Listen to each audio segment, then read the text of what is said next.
as I get a look at him, he looks a lot different. The location, I guess, looks a lot different than the last time Valera was with us. I think he was poolside.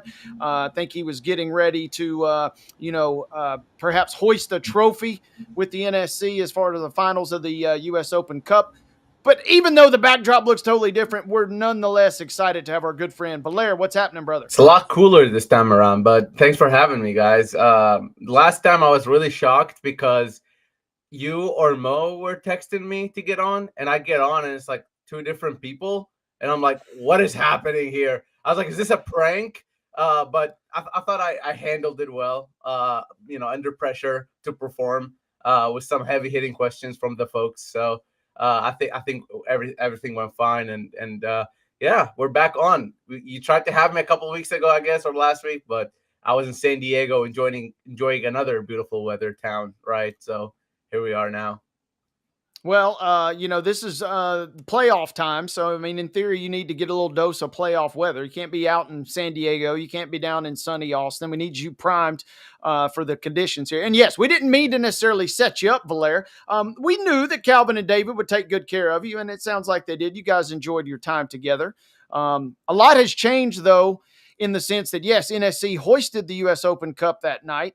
But then in the constant world of soccer, you immediately have to pivot and close out the regular season in MLS. And I guess first question, Valera, is when we evaluate just the MLS season up to this point, playoffs still to come, obviously, how would you maybe grade NSC on what you saw throughout the course of the regular season this year? I think overall it's a huge success for Nashville. And I think I mentioned it last time actually I was on, is that regardless of what happened in the Open Cup final, this is probably one of, if not the best season MLS Nashville has ever had.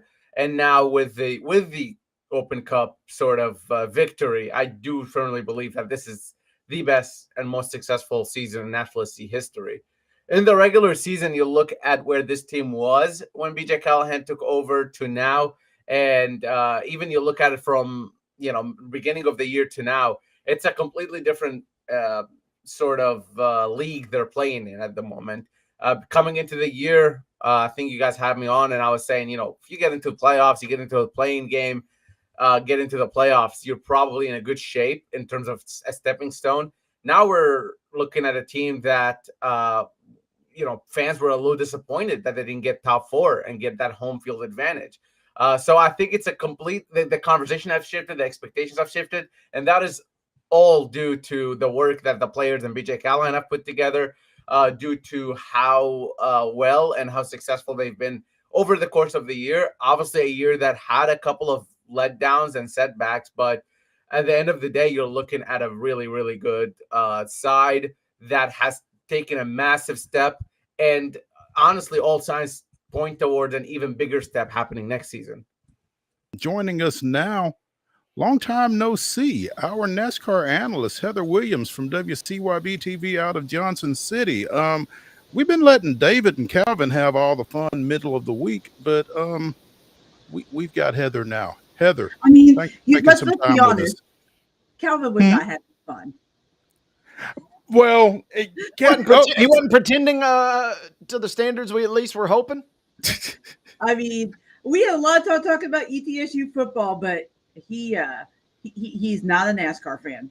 Well, yeah, and let me just say now, I'm not sure what Calvin's level of knowledge is, but as I told you on multiple occasions when we first started having you on, I am no gearhead, but I've tried to at least make myself conversational about this thing. But you've been a great help along those lines, so thank you. And again, we are glad to have you with us here on this Friday afternoon. So is it as simple as, because again, I don't understand all this, Kyle Larson was the top finisher of the championship at Phoenix, and that's how he won the championship despite not winning the race? Is that the way that goes? Yeah, for the championship 4, it is the top finisher of the 4 drivers. They could be 36, 37, 38, and 39, and 36 would be the champion. That's what it is.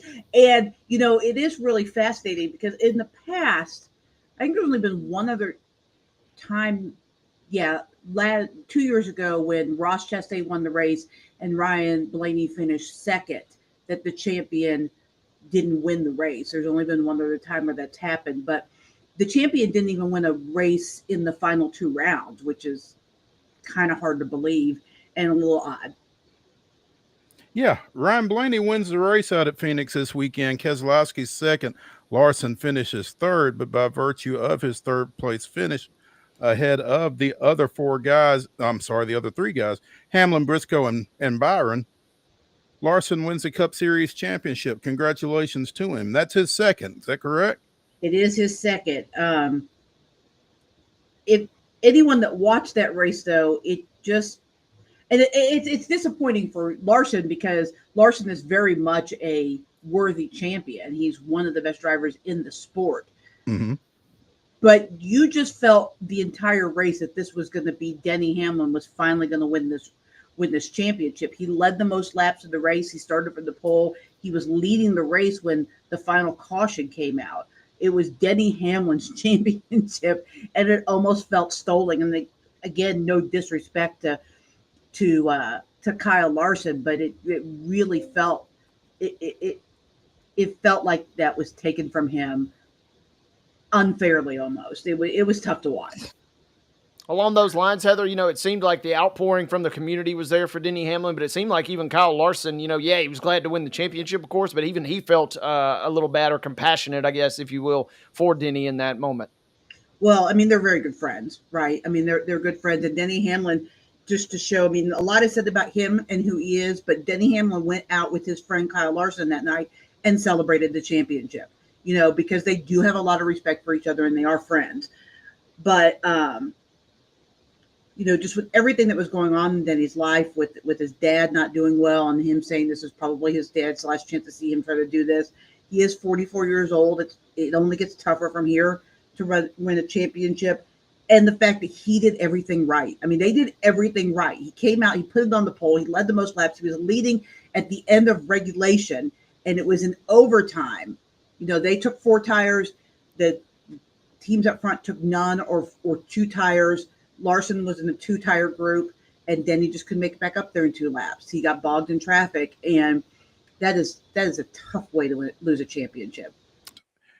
We have Chris Lee back, and I really like that SEC pinwheel logo in the background. Chris, good afternoon. Hey, thanks. Sorry about that. Oh, that's fine, man. We appreciate you getting back in here. Wade, in particular, is concerned with where the Commodores' collective head is heading into this Auburn matchup tomorrow, coming off that loss out at Texas this past weekend.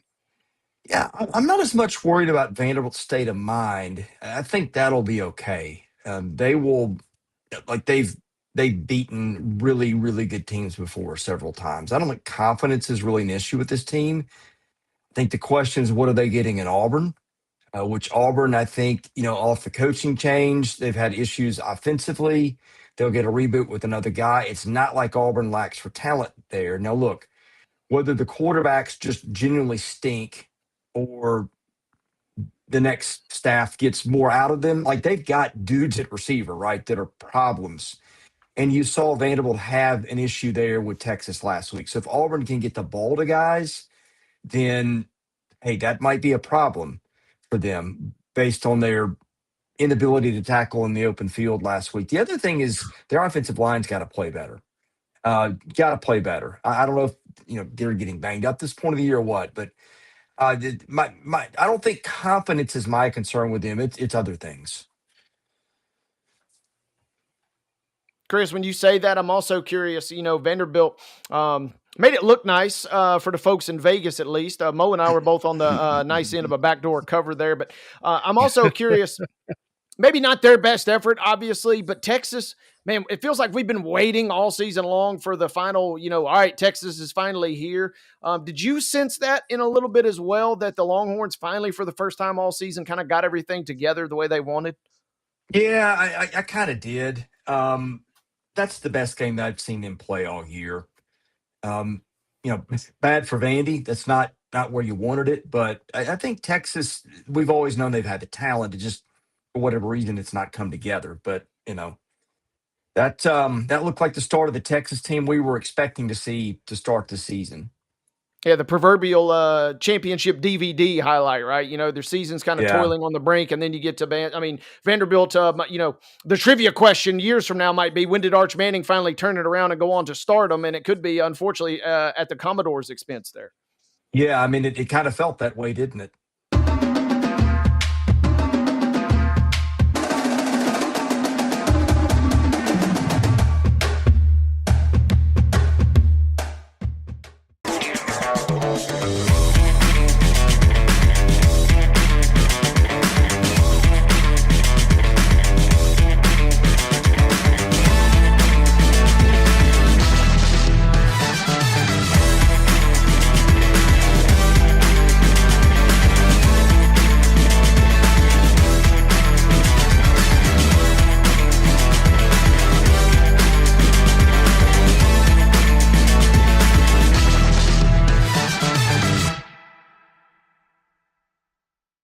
This holiday season, the largest lantern festival in the country returns to Nashville Zoo. Experience more than 1,000 all-new handcrafted lanterns, towering creatures, magical worlds, and a North Pole village.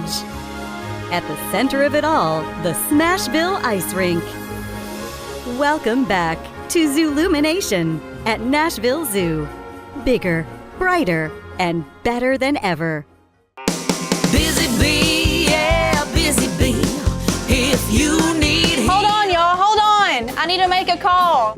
Hey, this is Brianna with Busy Bee. I'm giving you a call to let you know your technician is on his way. 833. Bee, oh, busy bee. Guys, not yet. Not yet. Busy bee, oh, Now I'm busy ready, bee. guys. Call 775-7833. Custom Stone Handlers supplies over 600 distributors and suppliers with quality stone products. Along with Riverstone, we produce and distribute over 100 building, landscape, and other bulk products. Our goal is to provide quality products, service, and partnerships to ensure our customers' success. We firmly believe the measure of any person or company is how you treat other people and customers. Give them a call at 931-490-4990 or visit CustomStoneHandlers.com. Columbia Power and Water Systems is dedicated to bringing our customers reliable local service. Whether you're turning on a light switch, your faucet, or streaming on TV, our dedicated team members from here in Murray County work every day to keep you on. If you need us, call us 931-388-4833 or visit cpws.com. CPWS, local service, local support.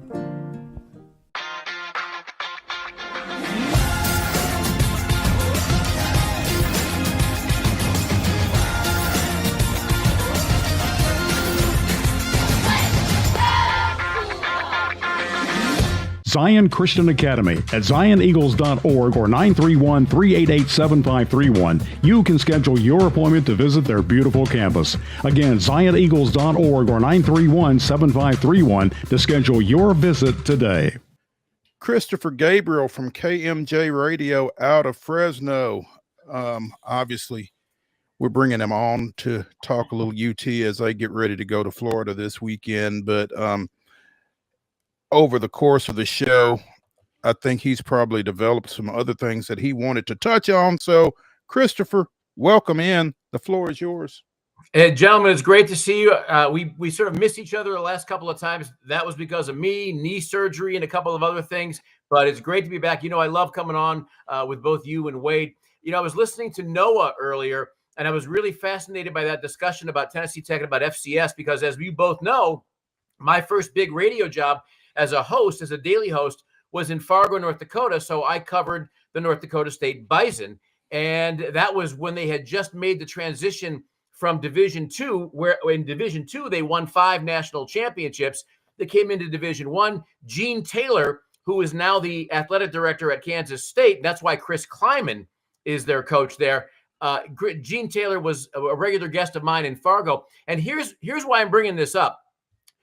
nobody draws like North Dakota State in FCS except for Montana, because Montana has a bigger stadium. But the Fargo Dome is a great place, and I took my show down to Frisco for the second and third championships.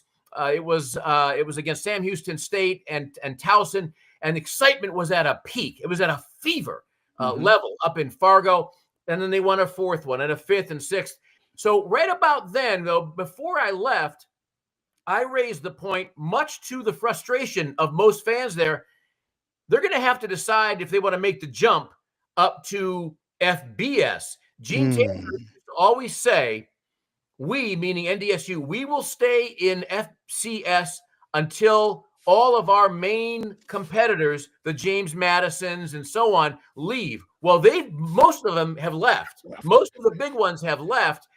And I think what's happening now in Fargo, guys, is that the window for now has closed. They weren't aggressive. They weren't aggressive when there was interest from the Mountain West. There was interest from the MAC. They never had interest in the MAC, but there was thought about coming out to here as a football-only school, and now that window has shrunk and it's almost nil. And I'm really wondering if they're going to actually be able to get out of there, because when you've won 10 FCS titles, what else are you going to do?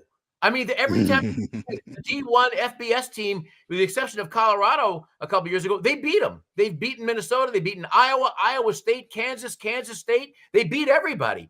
But now they're kind of stuck there, guys. I love the WNBA, and that's why, Mo, since you and I have been introduced from our good friend Teresa, you've had me on more times to not talk about Las Vegas sports, but to talk WNBA league-wide. But I will tell you this. As they've continued to grow power, they've never not had a complaint. At some point, you got to stop complaining about everything and just be happy at some point and say, okay, like for instance, the schedule.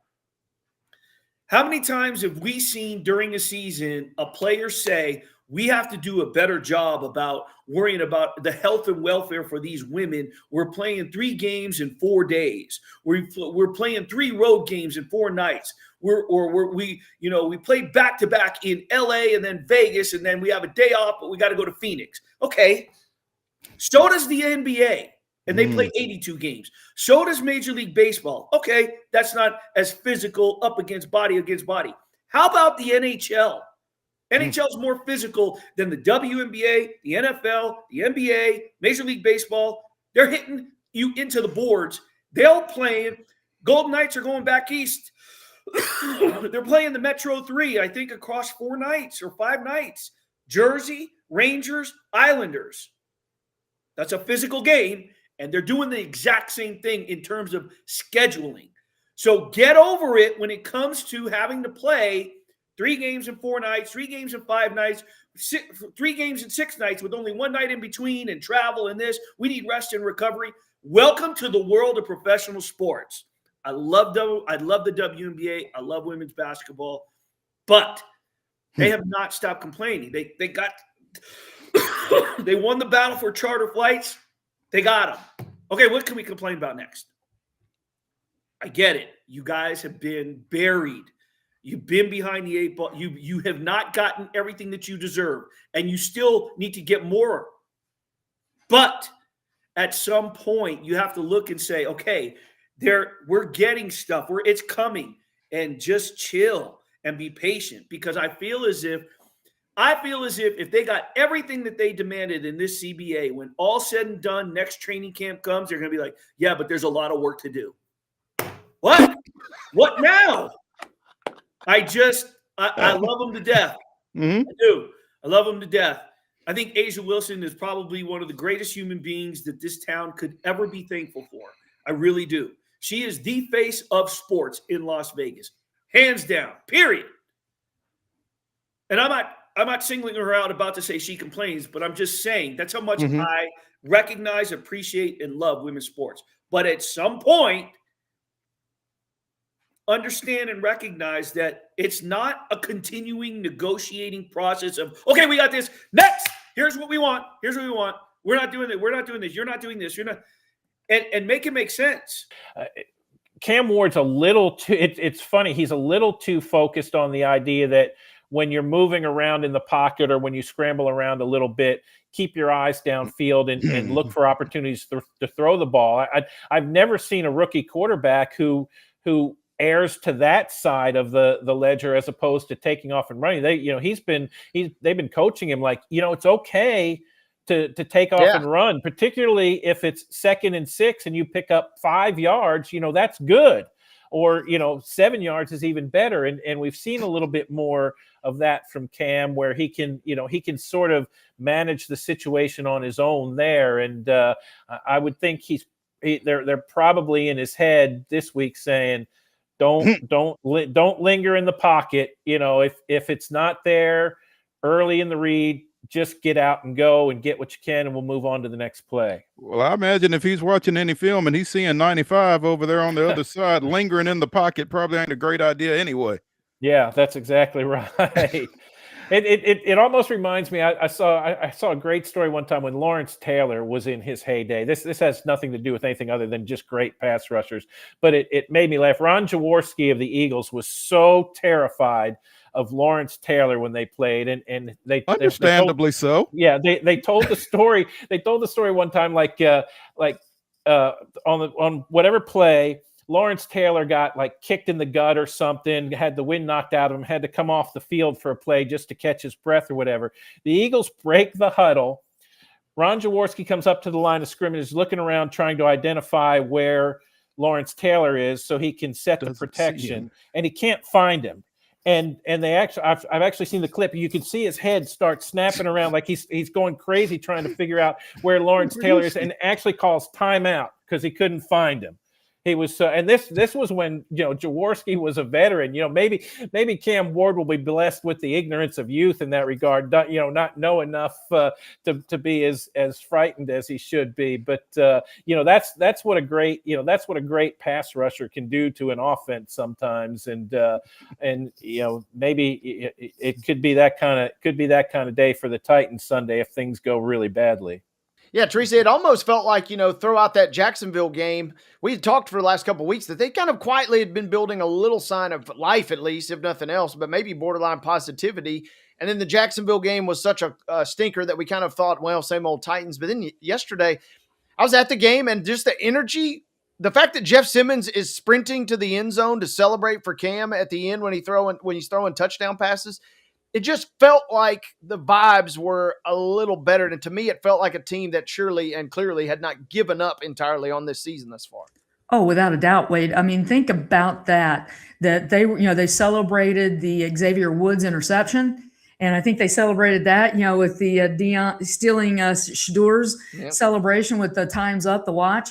But yeah, I mean, and they're taking snowballs on the sideline. I mean, I love the line from Cam Ward afterwards. It's like, well, they hit me with one, the accuracy could have been better apparently. But they have not given up. And people think that when a team's struggling in the pros, that they're going to give up. No, there's a very basic reason. For the young guys that are under contract, they're going to be back here next year. They want to turn things around. And then the veterans, if they're not here, they're wanting to be somewhere in the NFL. So they are literally playing for job security. And then there's just that added bonus of walking in the building at Ascension St. Thomas Sports Park on a Monday off a win. Right. For just the second time this season. Let's not forget what this team has been through. They fired a head coach. His dad, the offensive line coach, followed him out the door. It's been a rough season. And Mike McCoy, he had a skid going back to his tenure in San Diego with the Chargers. I think he had lost 11 straight as a coach, combined with the 6 here with the Titans. So everybody just feels better after a win. I think at times I was like, hey, am I being too pessimistic here? But I'm like, I don't think it's realistic to expect the SEC to do something historic in back-to-back seasons, because there's a reason why it's historic, is because you just don't see it very often. And I just never kind of saw a scenario where they were going to be able to replicate that. Even though it's a year where every team came into the season saying, hey, we feel like we can make the tournament, because even for LSU and South Carolina, they're the two teams who weren't in last year. And you're thinking, well, hey, why not? We put more resources into our roster. That was the whole talk of the offseason, is that Matt McMahon and Lamont Paris were going to get more money, more NIL for the roster. And I think you're seeing it pay off for both of them so far. I mean, LSU's in a better position at 7-0, but like I think South Carolina's better. Like they look improved. They've got a better roster. And so, but at the end of the day, I just don't think we should have ever expected so many experienced teams last year. You know, Auburn, I mean, again, how many times were we making the joke last year about the AARP cards and all that for Auburn's team? And it's like you don't have that same experience. You got a lot more transfers on a lot of these teams, which I know is the name of the game now, but it was never realistic to expect them just to completely replicate what happened last year. And alongside that, with all the transfers and that kind of thing, you don't know until you actually get those folks on the floor how it's going to go. And once you get into conference play, somebody's got to lose. Yeah, and I mean it's like the whole team chemistry thing. We used to only reserve that talk for one team every year, and that was Kentucky. Because when John Calipari was there, you brought in so many new pieces every year. The freshmen were going to the NBA and all that back in the day, and it's like, well, we're going to have the same question: Are they going to be able to put it all together with a new roster? That wasn't the case for everyone else, but then transfer era hits, and all of a sudden you got, more than 5 new faces on pretty much every single team. And now it's just kind of a matter of, hey, can you really put it all together? And I mean, remember, like the record last year, 185-23, the SEC was in non-conference play, an absolutely ridiculous number. And I looked the other day, what was it? They had 20 something losses before Thanksgiving. And so it's a completely different expectation this year. But again, I don't want to knock the top teams because I do think those top teams right now, and I think Florida, Kentucky, Arkansas can all get there. Maybe Missouri too. Their team I'd put in that category. They've still got a path to let's say see 5 or 6 teams in the SEC in the Sweet 16, but it's going to take a little more work than it did last year.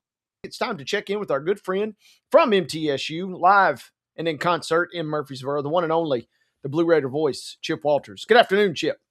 How's it going, guys? Things are great. I'm looking out the window. They tell us temperatures are rising. That's a little bit of a misnomer. I kind of don't like that, Chip. It's rising, but only into like the 40s and 50s.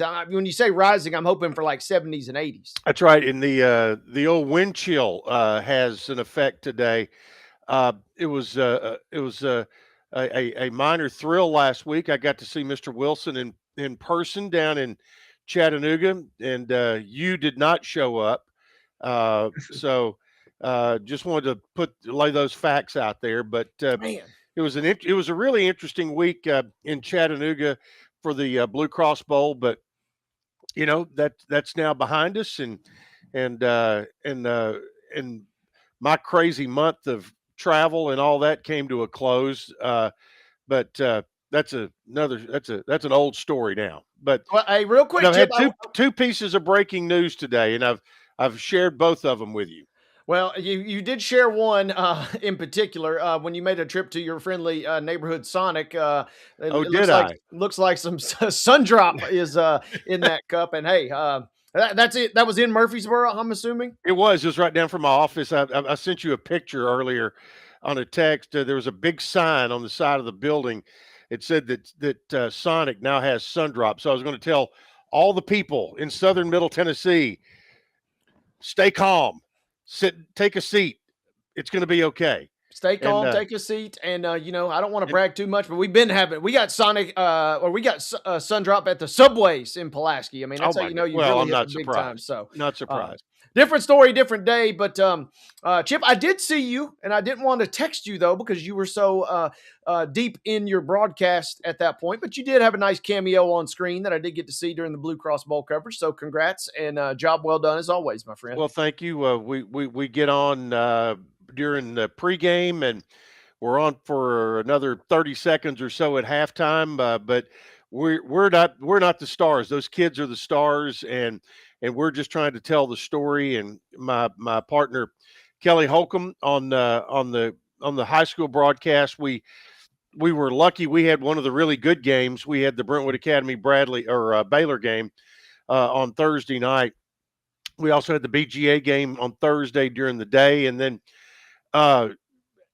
in that South Pittsburgh McKenzie game on Friday. And boy, South Pittsburgh has got some athletes on their team, and I don't know where he's going or how old. I can't remember how old he is. They have a defensive end who's like 6'6", 230, and looks like one big gigantic muscle out there. And and I just know one thing. I don't want to be anywhere near that guy coming at me at a high rate of speed. It's been a while since we caught up with Ben, and per usual, a lot is always to discuss when we're talking about the events and the goings-ons over there in Knoxville. So first of all, Ben, welcome in. Second of all, I see you have survived Thanksgiving and are now on to the Christmas break, but there still has been no shortage of headlines coming out of Rocky Top. No, there never is. Never is. Year round, football, basketball, baseball. There's always something going on at Tennessee, as you all well know. But I appreciate you having me on. Hope y'all did have a happy Thanksgiving and are gearing up for a happy Christmas. Merry Christmas, I should say. Yeah, looking forward to it. And you're right. And that's the one thing real quick that I love about Tennessee is there are football headlines at times when seemingly no other school has football headlines. There are baseball headlines, during the complete off season for a lot of other programs. And the same goes for basketball too. So as always, kudos to you for doing the best that you guys can and doing such a great job at 24/7, Go Vols 24/7, because it's not, even in a year-round sport now or a year-round college athletics calendar, nothing's really ever easier or ever the same in Tennessee.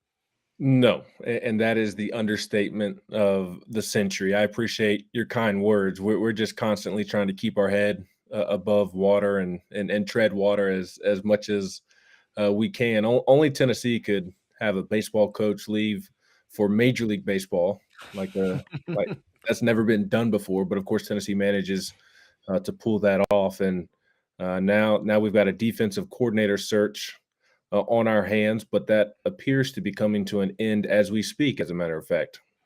Well, I was going to say the other thing, too, about Tennessee, it's a segment on this show we like to do is called the grab bag, where we could reach in and grab something, and we could kind of do that with Tennessee. But, yeah, let's start with the defensive coordinator position. We had reached out to you. I know Mo had spoke with you Monday. Hope to maybe get you on the program when the news was kind of coming down about Tim Banks. And it sounds like you've already got an update on this. First of all, what is the latest that you can tell us on the search for his replacement? Well, it looks like Jim Knowles is going to be Tennessee's next defensive coordinator. That reported by Matt Zenitz of CBS Sports and 24/7 Sports. And that is one heck of a hire for Josh Heupel if he's able to push that one across the finish line. As you mentioned, he decides over the weekend to part ways with Tim Banks. That comes out on Monday after Tim Banks meets with the team on Monday morning.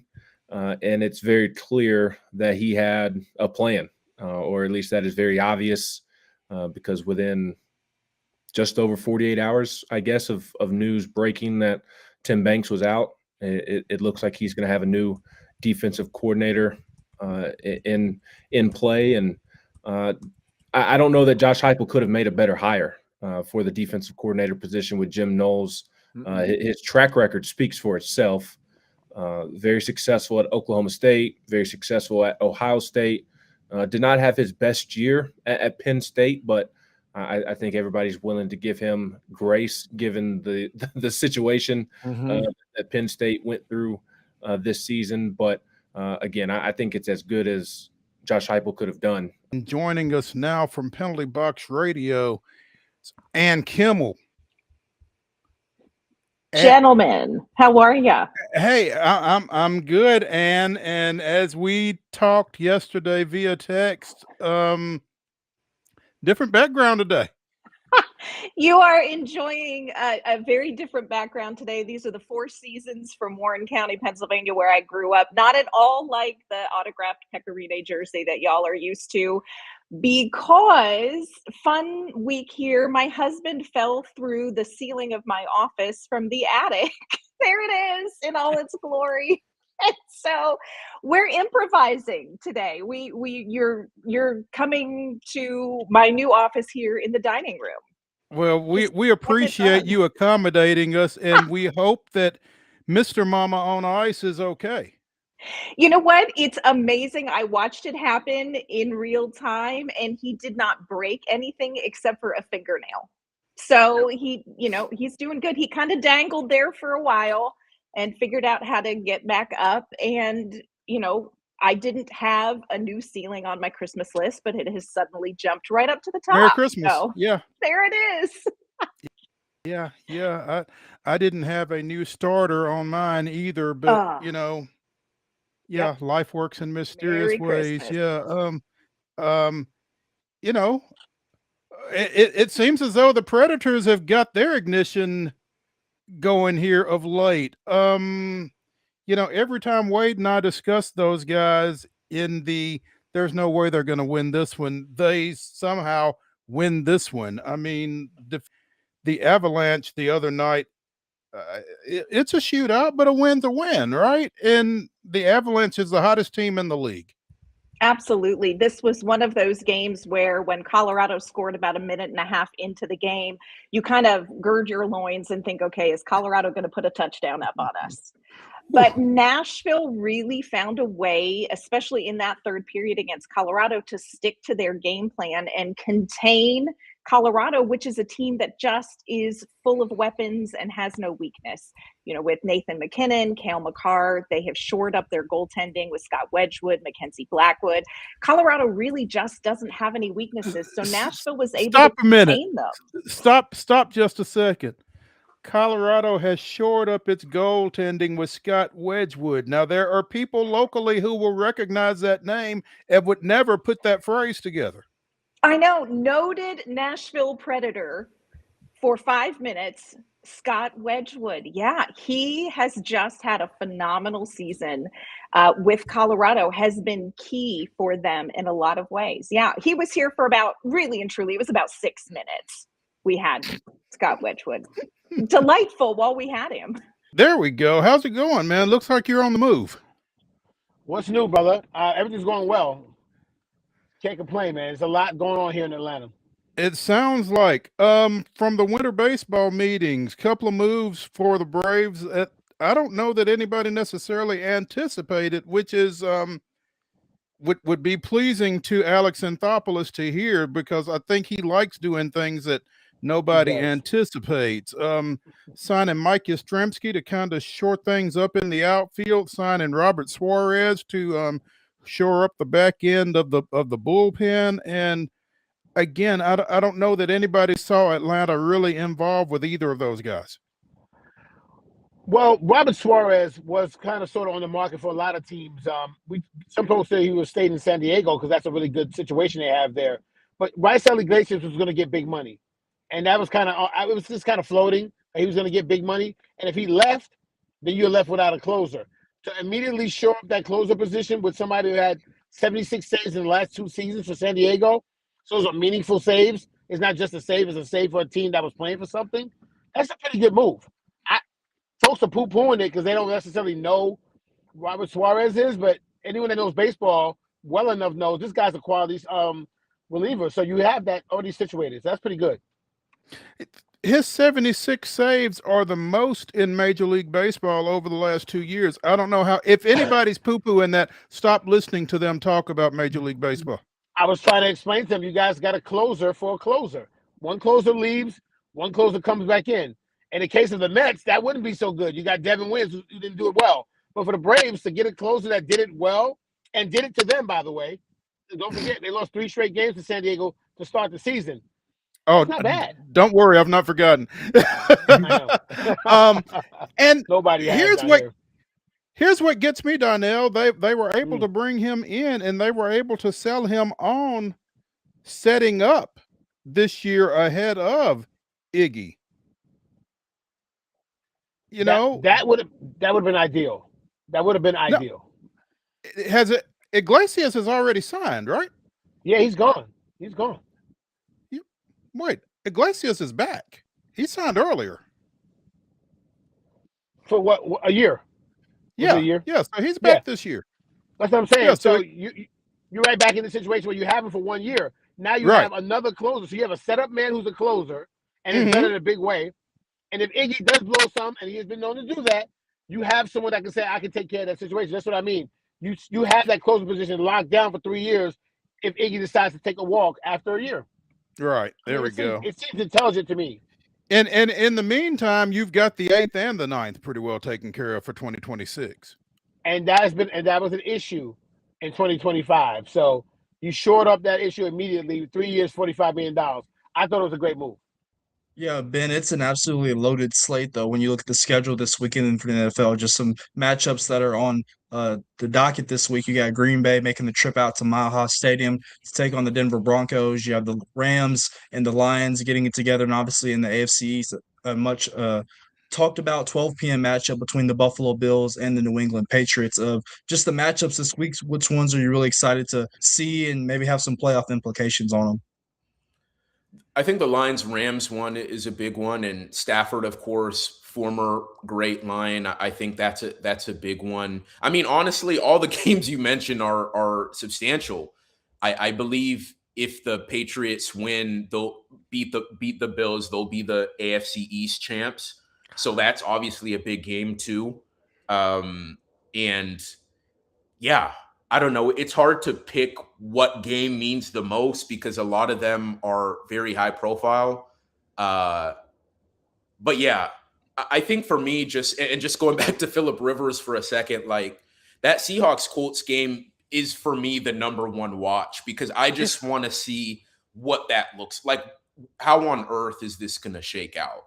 Like, we know there are great games on the slate, but like, I'm just so fascinated as a fan to like, can this actually work? And I don't think it will, but like, I just want to see it. So is that almost like a slap in the face though to Riley Leonard, though, considering you're a guy who's young, who was just recently drafted? You know, you guys believe in me. I didn't play bad last week versus Jacksonville, but you're going to bring in a guy who is 44 years old and is on his couch. He did. Literally. Yeah. Literally. And yeah, like you said, Riley Leonard didn't play bad last week. I mean, it was a really tough situation. And the Jags, we're talking about great defenses. They have a top 5 defense too. Like the way they've played the last several weeks, and for him to like step in like a really emotional moment for the team and to like not to make sure things don't like completely fall apart. He played decent, you know, and yeah, it is a slap in the face to him. It's a slap in the face to a Brett Rippon. It's a slap in the face to whoever other free agent quarterbacks are available. I know Cam Newton talked about it. I guess he is still kind of low key been looking for calls. I guess if the right opportunity presents itself, and I know he talked about that on his podcast. Ryan Tannehill is, I don't know if they even reached out to him, but former Titans guy, I don't know. It seems like he just kind of fell off the face of the earth. But he last played in 2023. So I don't know. It just, yeah, it does feel like a slap in the face, and just like no one questions the mental side of it for Phillip Rivers. Like we know from like the neck up, like he's as good as we've seen in kind of the last few decades. And obviously his relationship with Shane, like, and he was running, I guess, coaching his son in Alabama. It was the same as the Colts offense. So no one is questioning his ability to run the offense. It's all physical. Like, are you going to seriously get hurt? That's what we're concerned about. So yeah, it is a slap in the face. It is. I would be offended if I was a guy trying to get back in the league, or a young guy like a Riley Leonard just trying to establish myself.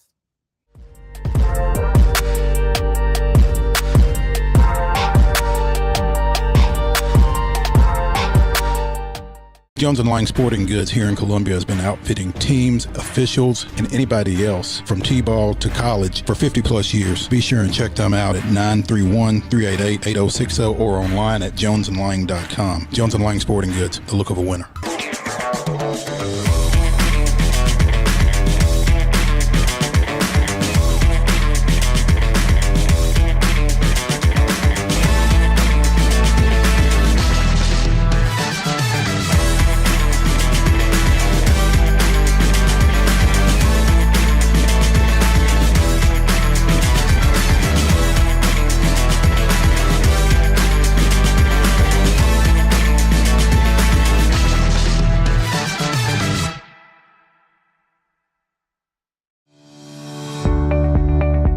I think of Delta Dental now, it's really their core values. It's the volunteerism, it's the giving back. Delta Dental gives us 10,000 toothbrushes. So twice a year, we have these children that are going home with food that may not have weekend food, and they're also getting a toothbrush. The best partners are the ones that truly do impact the community together, and I don't think there's a better example of that than our partnership with Delta Dental.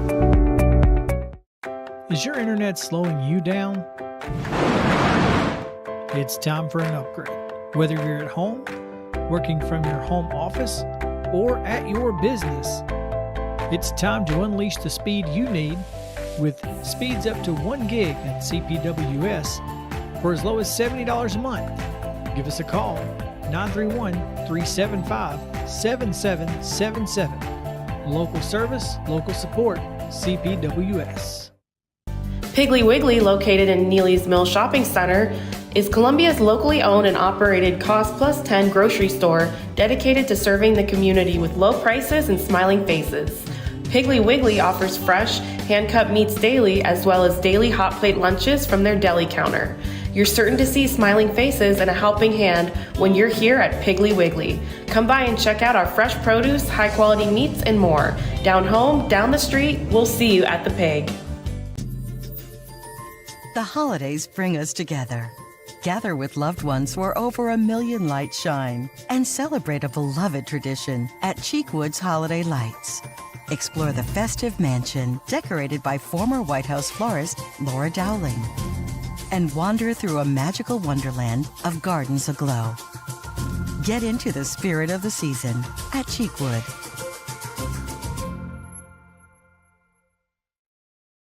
And joining us now from the Vanderbilt Radio Network, it is King Ram, Kevin Ingram.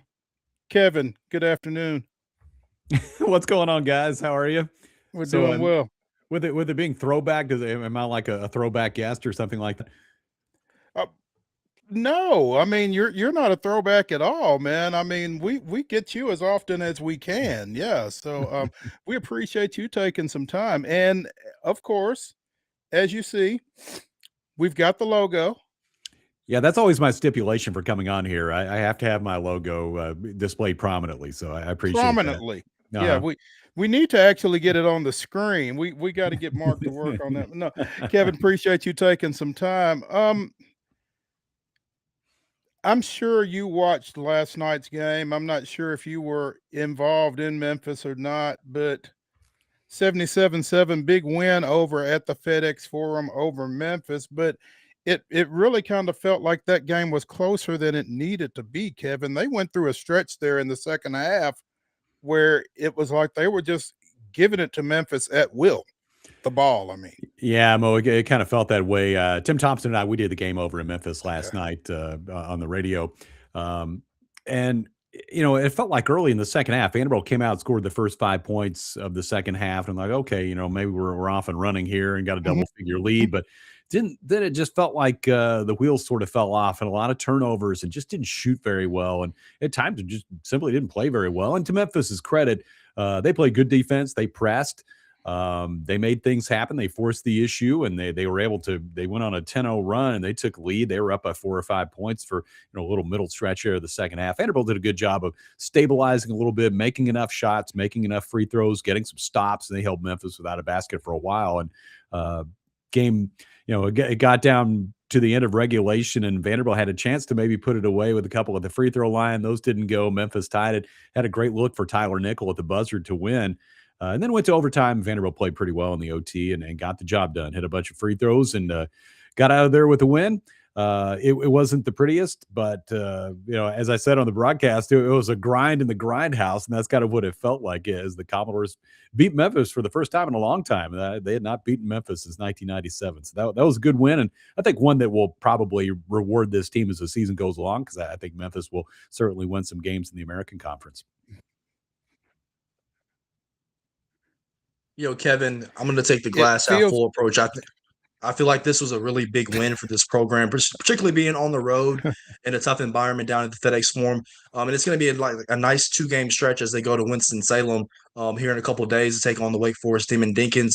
Just seeing this Vanderbilt team play in some pressure-packed environments and some rowdy gyms that everything is going against them. I was really impressed with how they kind of stuck together, particularly as you mentioned in the overtime period to pick up a win and stay undefeated on their year. Yeah, for sure. I think this team showed some things in that game, even though things didn't go especially well some of the time. I think what made Coach Mark Byington really happy was the way they did stick together. And he told us after the game that when he got to the huddle at the end of regulation before the overtime started, that he was worried at first he was going to have to pump them up a little bit because they might be a little down after the way regulation ended. But he said to the contrary, that the leaders on the team, the older guys had already stepped in and started running the huddle. And he really liked the way that those guys, kind of their core older players stepped up and made sure everybody was still going in a positive direction. I do think it's a good win. I mean, you're not going to blow everybody out. I mean, that just doesn't work that way. And I think it was good for this team to face some adversity like that, to be in, like you said, a tough road environment over in Memphis, and have some things that didn't go well, fall behind, come back, rally, and get out of there with a win. I think, going into SEC play, we're going to see a lot of physical games coming up in the next couple months. I think that's one that's probably going to go a pretty good distance in getting you ready for that. I think another one coming up at Wake Forest on Sunday will probably do the same thing. And we bring in our first guest of the afternoon, our good friend from Extra Points. It is Matt Brown. Matt, good to see you, brother. It's been a while. How you doing? It has been a minute. Thanks for having me back, fellas. We are delighted to have you back. And I mean, who else could we really kind of have back to navigate the giant cloud of topics that are kind of lingering over college athletics, but college football in particular? First things first, Matt, right out of the gate, what were your just thoughts in general? Did you have one prevailing thought that immediately jumped right out to you when you saw the bracket during the kind of the selections show on Sunday? I mean, I know this makes for terrible sports radio, but I legitimately don't have a strong opinion about whether you should add Alabama, Miami, Notre Dame, or BYU. I don't think that the statistical metrics between any of those four teams is super large, so you can make a pretty compelling argument for any of those four. I honestly love the idea that we get two G5 teams in here, which I know that there's some corners of college football internet they're complaining about. And I think that there's some really meaningful, interesting matchups that are likely to happen within the first and second round. I think Miami A&M is a great example of a game that's going to cause deep existential anxiety for both fan bases. Somebody's going to be just absolutely miserable afterwards, and that tends to make really good football games. So I'm excited to watch it and trying to focus more on the games themselves rather than the belly aching about the bracket. Matt, it's interesting that you say that because I just saw a graphic right before I went to bed last night. There's a picture, a pie chart, and there's 80%, and it says college football fans that complain about, this team in particular getting left out of the playoff. And then, X% remaining was fans that were just complaining that their favorite SEC team was left out. And there was a tiny sliver of 1%. And it said, college football fans in general who just actually like college football. And you kind of described maybe yourself as the 1% there in that sense. I'm kind of with you, though. The matchups on paper seem kind of like bludgeonings waiting to happen, but there is something kind of still romanticizing about the fact that two G5 schools get in and will at least be invited to the dance here. Yeah, it's interesting, I think, because in most segments of American sports fandom, there is a level of romanticism about underdogs. I think the only person who really resents mid-majors getting into the basketball tournament is probably Greg Sankey at this point. Most people are excited to see St. Peter's on the bracket, at least in the beginning. And they recognize that 8 out of 10 of those St. Peter's are going to get waxed, but 2 of them won't. And then that's exciting. Football feels like the exact opposite. Whether it's a mid-major like a Boise State or a James Madison or a Tulane in this case, or a kind of new money team. Like I remember when the very concept of Oregon football felt deeply offensive to many people in the SEC because they wore fancy uniforms and they ran 90 plays a game and they sucked in the 70s. And I know, which is the exact opposite of how the SEC West kind of culturally ran. Now it's a little bit different.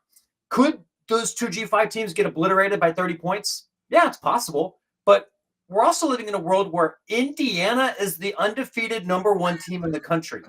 And it's not a #1 team in the country because they got 75 5-star guys and spent $80 million on their roster. So if we accept that thing is possible. But Doug, thanks for joining us, first of all. My pleasure, guys. Good to see you. Happy holidays. Good to see you, Thank you. Doug. You as well. Yeah. So you had an article yesterday on the wires. WNBA Players Union authorizes negotiators to call a strike if needed during CBA talks. And I would imagine that in some circles, that if needed really has to be emphasized because there's nothing pending at this time, but they have certainly, made it an option, I guess, as these collective bargaining agreement talks continue. They've had a couple of deadlines that have been pushed back, and uh, obviously things aren't where they would like for them to be right now. Yeah, I think the key word you mentioned is the if necessary, when necessary.